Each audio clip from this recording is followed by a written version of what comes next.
এই কয়েকদিন আগে অর্থাৎ ৯ মার্চ এই খবরটা প্রচারিত হয়েছে দৈনিক ইত্তেফাকে, এবং এগুলো তো ইউটিউব ভিডিও, ফেসবুক ইত্যাদি বিভিন্ন জায়গায় কিন্তু খবরটা প্রচারিত হয়েছে। এক হুজুর সে একটা বাচ্চা মেয়েকে রেপ করছে বা করতে গেছিল, এরকম কি জানি। পুরো বিষয়টা আমি দেখছি না, আমি জাস্ট এই ক্যাপশনটা দেখলাম, কিন্তু আগে খবর আমি দেখছিলাম এটা। অর্থাৎ সে একটা অনৈতিক কাজ করতে গেছিল, তো যার পরে তারপর ধরা পড়ছে। এখন পুলিশ তাকে ধরছে। ধরার পরে সে প্রথম বক্তব্য দিয়েছে যে কেন তাকে জিজ্ঞেস করা হয়েছিল যে সে একজন হুজুর হয়ে এই ধরনের কাজ কেন করলো। তো তখন সে প্রথম যে বক্তব্যটা দিয়েছে, এটাই হলো আমার মূল প্রতিপাদ্য। তো সে কিন্তু একেবারে পরিষ্কার উত্তর দিয়েছে যে কেন সে করছে। উত্তরে সে বলছে, শয়তানের ধোকায় পড়ে করে ফেলেছি,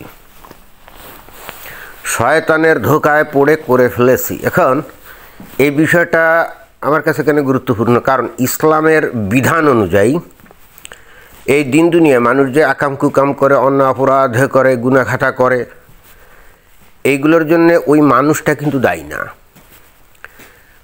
এই জন্যে দায়ী হচ্ছে শয়তান, যে নাকি এই মানুষের শিরা উপশিরায় একেবারে রন্ধ্রে রন্ধ্রে বিচরণ করে, এবং সেই শয়তানই কিন্তু প্রতিটা মুহূর্তে একজন মানুষকে আকাম কুকাম, অন্যায় অপরাধ এগুলো করতে কিন্তু উৎসাহিত করে। এবং এরপরে যখন ঘটনাটা ঘটিয়ে ফেলে ওই সংশ্লিষ্ট লোক, এইটা কিন্তু আসলে সে নিজে থেকে করে না, সে করছে কিন্তু শয়তানের ধোকায়। অতএব ইসলামের বিধান অনুযায়ী, ব্যাখ্যা অনুযায়ী এই হুজুর কিন্তু সঠিক কথাই বলছে। এই হুজুর কিন্তু মোটেও কোনো বেঠিক কথা বলে নাই, এবং এইটা একেবারে ইসলামের একেবারে ইনসেপশনের মধ্যে নিহিত। কারণ আপনারা তো এইখানে সবাই জানেন, আল্লাহ দিন দুনিয়া সব সৃষ্টি করলো, বেহেশত দোজখ সৃষ্টি করলো, করার পরে তারপরে কী করলো, আদমকে সৃষ্টি করলো, রাইট? করার পরে আদমকে আল্লাহ কী করলো, সমস্ত কিছু শিক্ষা টিক্ষা দিয়ে তারপরে সমস্ত ফেরেশতাদেরকে বলল, এই ফেরেশতা তোরা এই আদমকে সিজদা দে। সমস্ত ফেরেশতা কিন্তু আদমকে সিজদা দিল। এখানে কিন্তু এটা একটা বিশাল প্রশ্ন যে আল্লাহ আদমকে সিজদা দিতে বলবে কেন? সিজদা পাওয়ার মালিক তো একমাত্র আল্লাহ। অথচ দুনিয়ার মুমিন মুসলমানরা সবাই কিন্তু এই কাহিনীটা জানে যে আল্লাহ সমস্ত ফেরেশতাদেরকে বলছিল যে এই আদমকে সিজদা দিতে। কিন্তু তারা কি মনের মধ্যে একটা প্রশ্ন তাদের জাগ্রত হয় না যে সিজদা পাওয়া বা মাথা নত, সিজদা মানে কি? সিজদা মানে একজনের কাছে গিয়ে মাথা নত করে তার আনুগত্য স্বীকার করা, রাইট? তো এই সিজদা দেওয়ার একমাত্র মানে কাকে দেওয়া যায়? এই যে মসজিদে মুমিন মুসলমানরা নামাজ পড়তে গেলে সিজদা দেয় না, একেবারে মাথা মাটিতে ঠুকিয়ে, ওটাই তো সিজদা। তো মুমিন মুসলমানদের মনের মধ্যে প্রশ্ন জাগ্রত হয় না যে আল্লাহ কিভাবে এই ফেরেশতাদেরকে বলতে পারে যে মানুষকে সিজদা করো? তাহলে আল্লাহ কি মানে মানুষকে কীভাবে তৈরি করলো? তার প্রতিপক্ষ বা তার সমকক্ষ এরকম কিছু কি জানি। যাক, মুমিন মুসলমানদের তো চিন্তা করতে মানা, এবং তারা চিন্তা ভাবনা করেও না। তো সমস্ত ফেরেশতারা ওই আদমকে সিজদা দিল, ইটস ওকে, কিন্তু একটা ফেরেশতা কিন্তু সিজদা দেয় নাই। সেই ফেরেশতার নাম কি? ইবলিস, তাই না? সেই ফেরেশতার নাম হলো ইবলিস। সে বলল, আমি হলাম আগুনের তৈরি, আমি মাটির তৈরি একজন মানুষকে আমি কেন সিজদা দিব? সে কিন্তু বিদ্রোহ ঘোষণা করলো এবং বলল, আমার চাইতে তো এই মাটির তৈরি আদম তো নিকৃষ্ট, আমি কেন তার কাছে সিজদা দিব? অতএব এটা একটা অহংকারের কথা না। এখানে বিষয়টা হচ্ছে যে আল্লাহ নির্দেশ দিল সিজদা দিতে, আর সে দিল না। কিন্তু সেক্ষেত্রেও শয়তান আসলে যেটা নাকি ইবলিস, সে যে সঠিক বেঠিক কাজ করেছিল তাও না। কারণ যদি আপনারা এই ইবলিসের গঠন আপনারা জানেন, তাহলে দেখবেন যে বিষয়টা আসলে তা না। এই ইবলিস কিন্তু বেসিক্যালি ফেরেশতা ছিল না। ইবলিস হলো কি, ওই যে জিন, তাই না?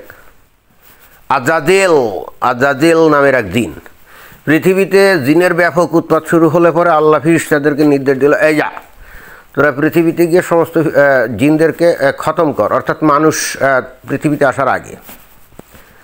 তো সমস্ত জিনদেরকে হত্যা করার পরে একটা ছোট্ট বাচ্চা জিন, যেটা দেখতে খুবই সুন্দর ছিল, ফিরিস্তারা তাকে হত্যা করতে পারলো না, খুব মায়ায় পড়ে গেল। তো তাকে ধরে নিয়ে বেহেশতে নিয়ে আল্লাহর কাছে হাজির করলো।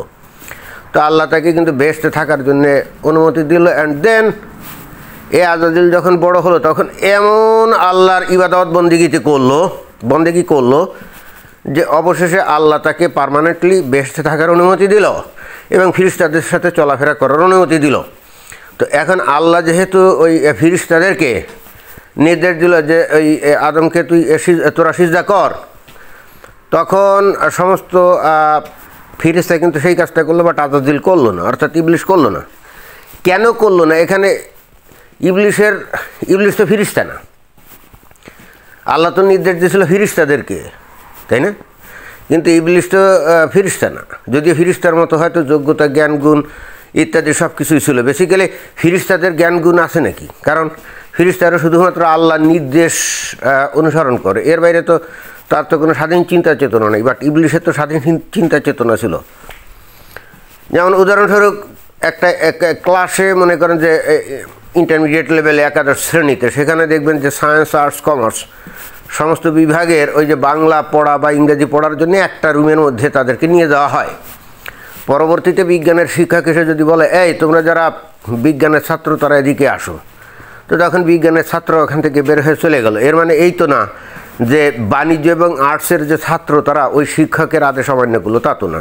তো আল্লাহ ফিরিস্তাদেরকে নির্দেশ দিল যে আদমকে সিজদা করতে, সেখানে তারা ঠিকই সিজদা দিল, বাট আজাজিল সে তো ফিরিস্তা না, অর্থাৎ সে যে সিজদা দিল না আদমকে, এটা তো আল্লাহর নির্দেশ অমান্য করলো কী করে? কিন্তু আমরা কোরআনে যে কথোপকথন সেখানে দেখি যে আল্লাহ ওটাকেই ইবলিশের অবাধ্যতা এবং হিংসা বলে মনে করে অথবা তাকে অভিশাপ দিল যে তুই এই দুনিয়া থেকে দূর হয়ে যা।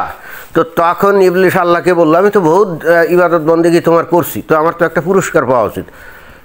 এবং তখন আল্লাহর কাছে চাইলো যে ঠিক আছে, আমাকে কিয়ামত পর্যন্ত সময় দাও এবং আমাকে এই ক্ষমতা দাও যে আমি দিন দুনিয়ার সব জায়গায় যেন চলাফেরা করতে পারি। এবং আল্লাহ তাকে কিন্তু সেই ক্ষমতা দিয়ে তাকে বেহেশত থেকে কিন্তু তাড়িয়ে দেয়, রাইট? এবং অতঃপর আল্লাহর বিরোধিতা করাই হলো ইবলিশের কাজ।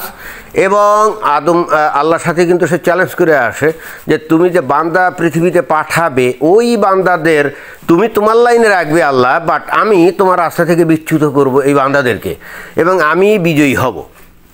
বাস্তবে আমরা দেখি কি সেই শয়তানই তো ওই কাজই করে, তাই না? এবং এখানে বস্তুত তাহলে এই যে বেহেশত থেকে যে ইবলিশ শয়তান বিতাড়িত হলো, হওয়ার পরে এরপরে আদম আর হাওয়া তারাও বিতাড়িত হলো, সেটা অন্য ঘটনা, আমি আর অত দূর যাচ্ছি না। বাট আসল কথা হলো যে এখানে কমপ্লিটলি তো আল্লাহ এই শয়তানকেই নিয়োগ করে দিয়েছিল যে তুমি মানুষদেরকে বিপথে চালিত করবে। তাহলে এখানে মানুষের তো কোনো দোষ না।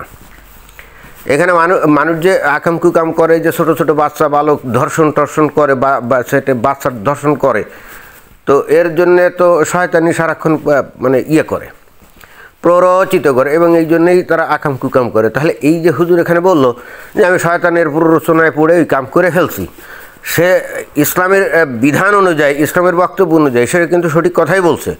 তাহলে প্রশ্ন হচ্ছে তাহলে এই হুজুরকে বিচার কিভাবে করা যেতে পারে? যে পুলিশ ধরছে, যারা অভিযোগ করছে, তারা কি কাহিনী জানে না? বা যে বিচার করবে সেও কি এটা জানে না? সবাই জানে, শোনে, বোঝে এবং সেটা দৃঢ়ভাবে এই কাহিনী বিশ্বাসও করে।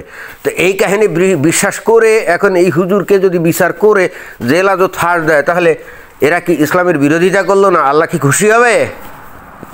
এটা হলে এক। আর নাম্বার দুই, নবী কিন্তু হাদিসে স্পষ্ট বলে গেছেন যে এই রমজান মাসে শয়তানকে কোন এক দিকে নাকি একেবারে বিশাল বিশাল শিকল দিয়ে, লোহার শিকল টকল দিয়ে বেঁধে রাখে।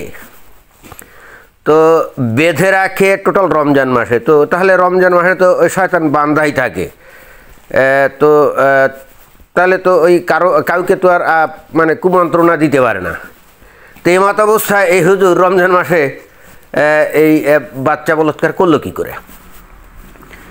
এটা তো ঠিক বোধগম্য হলো না। কারণ সংজ্ঞা অনুযায়ী মানুষ খারাপ কাজ করে, এটা কিন্তু নিজের ইচ্ছায় না, শয়তানের প্ররোচনায়। এটাই কিন্তু ইসলামের বিশ্বাস। এখন হঠাৎ করে যদি কেউ এসে বলে না না না এই ক্ষেত্রে এই লোক তার নিজের ইচ্ছায় কাজটা করছে, তার বদ খাসলত ছিল, জি ভাই এটা আপনি বানিয়ে বানিয়ে কথা বলছেন, আপনি তাহলে ইসলামের বিধান জানেন না। আপনি এখন নতুন ইসলাম তৈরি করছেন বা নতুন কিসসা তৈরি করছেন, এটাই আপনাকে বলা যেতে পারে। ইসলামের একেবারে আদিম বিধানই হলো মানুষ যে মানে আকাম কুকাম করে, এটার কারণ হলো শয়তান। এবং সেই জন্যই আদম, হাওয়া, ইবলিশ ইত্যাদি কাহিনী, বেহেশত দোজখ, ও ফিরিস্তাদের সিজদা দেওয়া ইত্যাদি এত কাহিনীগুলোর উদ্ভব কিন্তু ঘটছে বস্তুত মুমিন মুসলমানদেরকে এটাই বোঝানো যে দুনিয়াতে মানুষ যে আকাম কুকাম করে এটা হলো শয়তানের কারবার। এখন এসে যদি হঠাৎ করে বলেন যে হ্যাঁ রমজান মাসে শয়তান বাঁধা আছে, এখন যে কেউ আকাম কুকাম করলে এটা তার ব্যক্তিগত অপরাধ এবং সে তার নিজের ইচ্ছা এটা করছে, এইটা যদি আপনি বলেন তাহলে আপনি কিন্তু ইসলামের বিধান আপনি মানলেন না, আল্লাহর বিধান, নবীর বিধান আপনি মানলেন না। সেক্ষেত্রেও কিন্তু আপনি ইসলাম থেকে খারিজ হয়ে যাবেন। এই ধরনের উল্টাপাল্টা কথা, নিজস্ব ব্যাখ্যা বিবৃতি আপনারা কখনোই দিবেন না।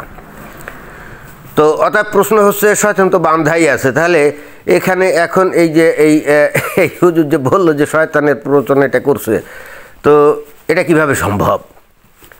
তো এখন এই সমস্ত ঘটনার দৃষ্টিতে যদি উটকো নাস্তিকরা এবং ইসলাম বিদ্বেষী, ইসলাম ত্যাগী মুরতাদ, তারা যদি বলে যে এই সমস্ত সব বানোয়াট ভুয়া গল্প, তাহলে এই ইসলামী আলেম ওলামা, তারপর ইসলামী স্কলার, এরা আসলে এই জিনিসটাকে কীভাবে ব্যাখ্যা দিবে বা কীভাবে প্রমাণ করবে যে না এটা ভুয়া গল্প না? শয়তানের প্ররোচনা ছাড়াই মানুষই যদি আকাম কুকাম খারাপ কাজ করে, তাহলে মানুষের আকাম কুকাম খারাপ কাজের পিছনে যে শয়তানের কোনো প্ররোচনা নাই, এবং একই সাথে তাহলে বেহেশতে এই যে কিসসা কাহিনী, এই যে এই ফিরিস্তাদেরকে দিয়ে সিজদা দেয়ানো, তারপরে ইবলিশ সিজদা দিল না, এই যে টোটাল এন্টায়ার কিসসা কাহিনী, এগুলো কি তাহলে বানানো হয়ে যায় না? আমি ঠিক বুঝলাম না। এবং তৃতীয় যে পয়েন্ট সেটা হচ্ছে যে শয়তান মানে ইবলিশ, সে তো আগুনের তৈরি, রাইট? তা আগুনের তৈরি, হাদিসে কিন্তু বলা আছে শিকল দিয়ে বেঁধে রাখে, লোহার শিকল দিয়ে বেঁধে রাখে। তাহলে আপনাদের যাদের ন্যূনতম বিজ্ঞান বিষয়ক জ্ঞান আছে, ভাই আগুনের কোনো জিনিস মানে প্রাণী হতে পারে নাকি? প্রথমত এক নম্বর পয়েন্ট হচ্ছে এই, আগুনের তৈরি কোনো মানে জীবন হতে পারে না। আগুনের তৈরি তো কোনো পদার্থই না। আগুনের তৈরি, আগুন তো কোনো পদার্থই না, ওয়ান কাইন্ড অফ কি wave, one kind of infrared wave, এটা তো কোনো পদার্থই না এক। এবং অর্থাৎ সেই হেতু সেটা দিয়ে কোনো বস্তু তৈরি হয় নাকি? আর সেখানে একেবারে জিন যে নাকি বুদ্ধিমান, সে কীভাবে হয়? এটাই। আর নাম্বার দুই হচ্ছে, তারপরেও যদি তর্কের কাছে ধরে নেই যে হ্যাঁ আগুনের তৈরি জিন মানে ইবলিশ, তো তাকে আপনি শিকল দিয়ে বাঁধবেন কীভাবে? এটা তো কোনোভাবেই সম্ভব না। লোহার শিকল দিয়ে কি আগুন বাঁধা যায় নাকি? যান না, একটা আগুনের কুণ্ডলি জ্বালিয়ে তারপরে আপনি যান, আপনি শিকল দিয়ে বাঁধতে যান, তো আপনি পারেন কি না? কি আর বলবো, একটু মাথাটা খোলেন, চিন্তা ভাবনা করেন, মাথায় এতখানি ঘেলেও সেগুলো একেবারে অববিরুদ্ধে রেখে দিবেন, এটা কি হয়? তাহলে খামোখা আপনার মাথায় এত গিলু দিয়ে দরকারটা কি বলেন? তো এটাই ছিল বক্তব্য। ধন্যবাদ।